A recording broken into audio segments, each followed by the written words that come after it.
ಎಲ್ರಿಗೂ ನಮಸ್ಕಾರ. ನಾನು ನಿಮ್ಮ BN ರಾಜು.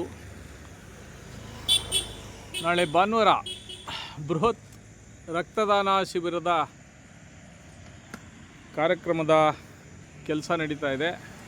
ಆರ್ಟಿಸ್ಟ್ ಗುರುರವರು ವೇದಿಕೆಯನ್ನು ಸಿದ್ಧಪಡಿಸಿದ್ದಾರೆ. ಅದ್ಭುತವಾಗಿ ಮೂಡಿ ಬಂದಿದೆ. ಅನೇಕ ರಕ್ತದಾನಿಗಳು ನಾಳೆ ರಕ್ತದಾನ ಮಾಡಲಿದ್ದಾರೆ. ಜಗದೀಶ್ ಅಣ್ಣವರು, ಮಧು ಲ್ಯಾಬ್ ಜಗದೀಶ್ ಅಣ್ಣವರು, ರಾಜು ನರ್ಸಯ್ಯರವರು, ಇನ್ನು ಅನೇಕ ಮಹನೀಯರು ಹಗಲಿರುಳು ಇಲ್ಲಿನ ಎಲ್ಲ ಮುತುವರ್ಜಿ ತಗೊಂಡು ಕೆಲಸ ಮಾಡ್ತಾಯಿದ್ದಾರೆ. ಹಾಗೆಯೇ ವೇದಿಕೆಯನ್ನು ತೋರಿಸ್ತೇನೆ. ಉದ್ಘಾಟನಾ ಕಾರ್ಯಕ್ರಮವನ್ನು ನಾಳೆ ಬೆಳಿಗ್ಗೆ 9 ಗಂಟೆಗೆ ಸರಿಯಾಗಿ ಉದ್ಘಾಟನೆ ಆಗುತ್ತೆ. ಲಯನ್ಸ್ ಕ್ಲಬ್, ಉಮ್ಲಾಬೈಲ್ ರಸ್ತೆಯಲ್ಲಿರುವ ಲಯನ್ಸ್ ಕ್ಲಬ್ನಲ್ಲಿ ಅದ್ಭುತವಾದಂಥ ವೇದಿಕೆಯನ್ನು ಹಾಕಿದ್ದಾರೆ. ಕರ್ನಾಟಕ ಕಾರ್ಯನಿರತ ಪತ್ರಕರ್ತರ ಸಂಘ ಭದ್ರಾವತಿ ತಾಲೂಕು ಪತ್ರಿಕಾ ದಿನಾಚರಣೆ ಮತ್ತು ಬೃಹತ್ ರಕ್ತದಾನ ಶಿಬಿರ ಉದ್ಘಾಟನಾ ಸಮಾರಂಭ ತುಂಬ ಯಶಸ್ವಿಯಾಗಿ ನಡೆದಿದೆ. ಈಗ ರಾತ್ರಿ 8:30 ತುರ್ತು ಕೆಲಸಗಳನ್ನ ಮಾಡಿದ್ದಾರೆ. ಆಹಾರ ಇಲಾಖೆಯಲ್ಲಿ ಹಿರಿಯರಾದಂಥ ಸಿದ್ಧಲಿಂಗಯ್ಯನವರು ತುಂಬ ಜವಾಬ್ದಾರಿಯಿಂದ ಇಲ್ಲೇ ಇದ್ದಾರೆ. ಇನ್ನು ಅನೇಕ ಗಣ್ಯರು, ಭಾಳಷ್ಟು ಜನ ಮೇಲ್ ಕೂಡ ಅಷ್ಟೇ. ದಿವಾಕರ್ ಅವರು,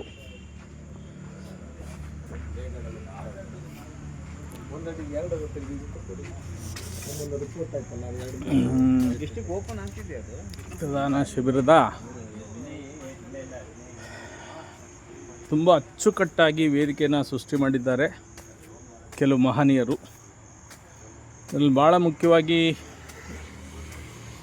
ಬ್ಲಡ್ ಬ್ಯಾಂಕಿನ ಅನೇಕ ಮಹನೀಯರು.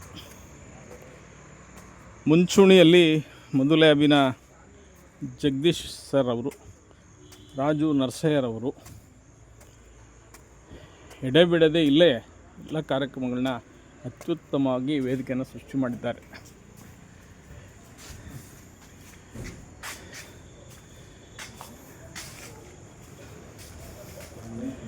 ಆಶಾ ಜ್ಯೋತಿ ಸ್ವಯಂ ಪ್ರೇರಿತ ರಕ್ತದಾನ ಕೇಂದ್ರ,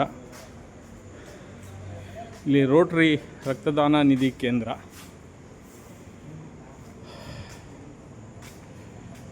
ಸುಬ್ಬಯ್ಯ ಆಸ್ಪತ್ರೆ ರಕ್ತದಾನ ನಿಧಿ ಕೇಂದ್ರ,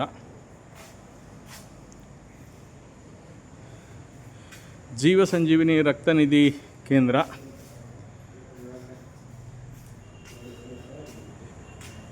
ಡಾಕ್ಟರ್ BR ಅಂಬೇಡ್ಕರ್ ರಕ್ತ ನಿಧಿ ಕೇಂದ್ರ,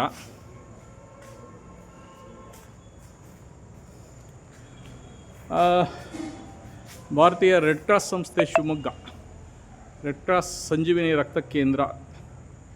ಇಷ್ಟು ರಕ್ತ ನಿಧಿ ಕೇಂದ್ರಗಳು ಭಾಳ ಜವಾಬ್ದಾರಿಯಿಂದ, ಅತ್ಯಂತ ಪ್ರೀತಿ ವಿಶ್ವಾಸ, ಘನತೆ ಗೌರವದಿಂದ ಇವತ್ತು ಈ ರಕ್ತದಾನ ಶಿಬಿರವನ್ನು ಮಾಡಿದ್ದಾರೆ. ಕಾರ್ಯನಿರತ ಪತ್ರಕರ್ತರ ಸಂಘ ಮತ್ತು ವಿವಿಧ ಸಂಘ ಸಂಸ್ಥೆಗಳ ನೇತೃತ್ವದಲ್ಲಿ ನಾಳೆ 19 ಭಾನುವಾರ ಬೆಳಿಗ್ಗೆಯಿಂದ ಸಂಜೆವರೆಗೂ ಕೂಡ ಸುಮಾರು 500ಕ್ಕೂ ಹೆಚ್ಚು ರಕ್ತದಾನಿಗಳು ರಕ್ತದಾನವನ್ನು ಮಾಡಲಿದ್ದಾರೆ. ಸಾರ್ವಜನಿಕರು ಹೆಚ್ಚಿನ ಸಂಖ್ಯೆಯಲ್ಲಿ ನಾಳೆ ಬೆಳಿಗ್ಗೆ ಭದ್ರಾವತಿಯ ಉಮ್ಲಾಬೈಲ್ ರಸ್ತೆಯಲ್ಲಿರುವ ಲಯನ್ಸ್ ಕ್ಲಬ್ನಲ್ಲಿ ಕಾರ್ಯಕ್ರಮದಲ್ಲಿ ಭಾಗವಹಿಸೋದ್ರ ಮೂಲಕ ಈ ಒಂದು ರಕ್ತದಾನ ಶಿಬಿರವನ್ನು ಯಶಸ್ವಿ ಮಾಡಿ ಜಾಗೃತಿಗೊಳಿಸಿ ಭದ್ರಾವತಿಯ ಜನರಿಗೆ ಒಂದು ಅದ್ಭುತವಾದ ಕಾರ್ಯಕ್ರಮ ಆಗಿರೋದ್ರಿಂದ ಭದ್ರಾವತಿಯ ಇತಿಹಾಸದಲ್ಲಿ ಇದೇ ಮೊದಲು ಹೆಚ್ಚಿನ ಜನರು ಎಲ್ಲ ಕೇಂದ್ರಗಳು ಒಟ್ಟಾಗಿ ಸೇರಿ ರಕ್ತದಾನ ಶಿಬಿರದಲ್ಲಿ ಪಾಲ್ಗೊಳ್ತಾ ಇರೋದು. ಈ ಕಾರ್ಯಕ್ರಮಕ್ಕೆ ಮಾನವ ಹಕ್ಕುಗಳ ಹೋರಾಟ ಸಮಿತಿಯು ಕೂಡ ಶುಭವನ್ನು ಕೋರುತ್ತೆ. ಹಾಗೆಯೇ ಮಾನವ ಹಕ್ಕು ಹೋರಾಟ ಸಮಿತಿಯ ನಾನು ಸೇರಿದಂತೆ 10 ಜನ ರಕ್ತದಾನದಲ್ಲಿ ಪಾಲ್ಗೊಳ್ತಾ ಇದ್ದೇವೆ.